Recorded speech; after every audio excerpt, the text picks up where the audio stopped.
I don't normally have to stand on boxes. In fact, I spent my entire life lifting things down off high shelves in supermarkets for old ladies, so it's quite an unusual position to be in. I'm David Williams, and with Pauline, as Richie mentioned earlier on, we live next door. What I thought I'd do just for 5 minutes or so before we have some lunch is just bring you up to speed with what we've been doing in terms of trying to find out a bit of the history of Sibbersfield. So I'm going to tell you a little bit about what we've done. I'm going to tell you a little bit of story about one of the people who lived here, and then we're going to have some lunch. So if I just start off with the background to the society, we moved here I think in 2003, and actually our previous house, you can see across the valley over in Bryn Yorkin, was also an old house, and they had a history book there of everybody who lived in the house. And when we moved here, I always thought that was such a great idea. When we first came here, both Brenda and Sue had been thinking about doing that for a while, hadn't you? And so sort of energy between us. Eventually, in November '07, so it took us nearly 4 years to get together, we formed what was rather grandly called the Sibbersfield Historical Society, and it really consists of people who live here or introduced before, plus where are we? Plus Bob and Shirley and Diane. Thank you, Diane. Okay, so it's been a small group. We've met probably 3 or 4 times a year, and if we produced 1 page of A4 for every glass of red wine we've drunk, I'd have a pretty large manual now. But unfortunately, all we've got is this so far. So we haven't been as productive as we might have been. But I heard somebody say recently, there's nothing like a common goal to unite people, and really it's been fantastic for kind of creating a good community here, I think, and getting to know each other. So we started in November '07. We've met 2 or 3 times a year, and really what we've done is we've done 2 things. We've done a potted history from about 1840 onwards, which basically tells who lived here, anything we've been able to find out about them, any photographs and that kind of thing. So that's there if anybody wants to have a look at it. We've also got quite a number of sort of appendices. So we've started for people who live here to do a little biography. So who we are, what we do for a living, what we're interested in, all that kind of thing. Because it's been so hard to find out about people who lived here previously. We're all here now, so we've been trying to do that. So when Lydia comes around to see you a little bit later on, for those of you who've had close contact, she's going to ask you some questions, and we're also going to ask people just to fill in a bit more information if you can, but that's there to have a look at. We've also got a copy of Mr. and Mrs. Bushby's wills. It's not very easy to read, but that's there if you'd like to have a look at it. We've also got a copy of the sales brochure when the house was sold in 1973-74, which makes an interesting reading. We've got a copy of the internal contents of the house when it was sold in '74, with all the sort of antiques and so forth. And then there's a detailed breakdown of all the sort of antiques that are here. So they're all there to have a look at. And we'll leave those for you to have a look at.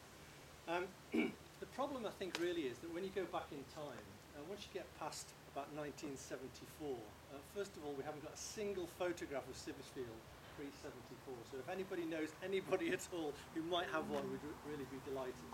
We've got no photographs, and of course, once you get back in time, all you can really find out is the names of people, when they were born, if you're lucky, what they did for a living, and when they died. So we've got quite a lot of information on that. But we had a breakthrough about 9 months ago when Richard found on the internet a book called Reminiscences of William Day of Danbury. And he was quite a famous racehorse trainer, and rather fortunately he decided in about 1874 to write a book about all the famous characters who were in horse racing at that time. And one of those was a chap called Joseph Parker. And Joseph Parker, if you don't know, is the guy who built the hall there. So what I thought I'd do, just to sort of bring history to life really, is there are probably 40 pages on Joseph Parker. And he was quite a character. So I've just been through and highlighted a couple of sections from that. And I thought it would just give a bit of colour to Sibbersfield Hall and people who lived here a long time ago. So if you'll bear with me for 5 minutes, I'll just read a bit of that out.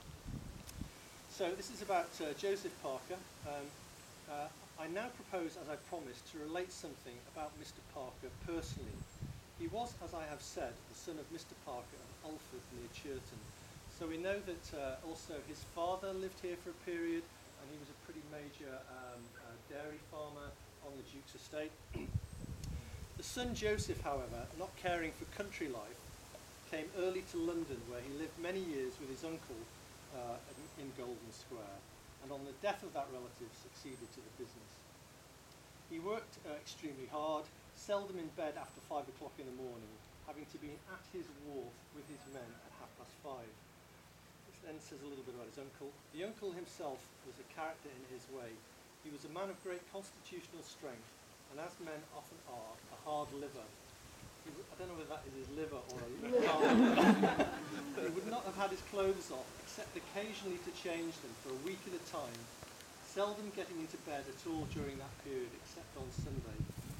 He used to dine out, and after partaking liberally of wines and spirits, would return home about 3 in the morning and retire to his cellar at 3 in the morning to finish off a bottle of gin diluted with water, it says. Then after a refreshing wash, he would betake himself to business. This kind of life he carried on with little variation for several years, though he did not live very long, unsurprisingly, thus fully confirming the adage that it is the pace that kills.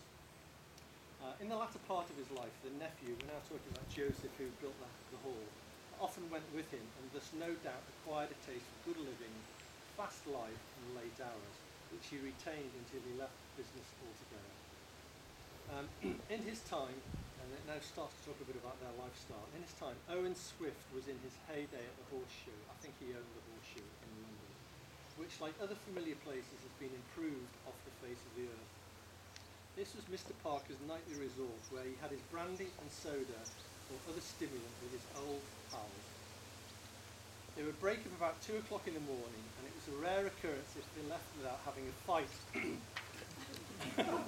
And yet, from habit, Mr. Parker, as I've said, was seldom late at his business at 5 o'clock in the morning. So we were drinking till 2, then had a fight, and then went to work at 5. He then talks about a specific incident where he actually quotes from Mr. Parker, who lived here. I am reminded when I call to mind Mr. Parker and his doings in those days of the change that has come over our habits. This is written in 1875, I think. If there be fast living in the present day, it is carried on in a different way. Then was in fact the era of fast living. So this is pre-1870. My favourite line in it is, and the turning of a large portion of the night in his day. After dinner came the theatre, then the casino, then cider cellars, and then the coal hole. Thence the pleasure seekers would repair to that pandemonium known as Regent Quadrant, where at night and early morning could be seen persons of all degrees, reputable and disreputable, old and young, of both sexes, in various stages of inebriety, whose pursuits it is scarcely helpful to describe. Such were some of the nightly amusements with which in those days it was thought no disgrace to be identified. Others would prefer an evening at Ben Courts or Johnny Broom's or pubs, and would repair for the last glass. Cockfighting, badger baiting, and man fighting in all their hideousness could be provided at the shortest notice. Mr. Parker's courage, as I've shown, was undoubted. In fact, as we say in racing parlance, he came of good stock and was well bred for a pugilist. His hobby was fighting, apparently. His father, this is great, his father delighted in the science and used to thrash his farm labourers if they offended him in anything. The old man broke his thigh after he was 60 years old, and amputation of a leg followed. That was the father who lived here. But he recovered, and with the assistance of a wooden limb and a crutch, he used to attend Chester Market most weeks and had several battles there. He would throw away his crutch and plant his back against the wall and hit his opponents with such terrific force that they soon gave in. I think they would have walked away, wouldn't you? Mr. Parker himself was in height about 5'11" and weighed 12 stone. He walked extremely upright in a rather swaggering style and cared for no man. At the age of 20, his hair was grey, a peculiarity of the family, and soon after became white. He received a liberal education at a grammar school in the neighbourhood of Farndon, and amongst other accomplishments wrote a splendid hand.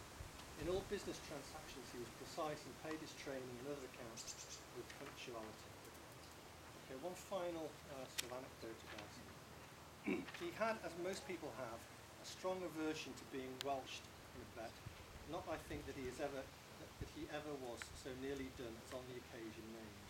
But he hated the whole tribe, and he showed this detestation for welshing in a marked manner when at another time one of the gentry had lost and forgot to pay his nephew, Mr. Thomas Upton, £15.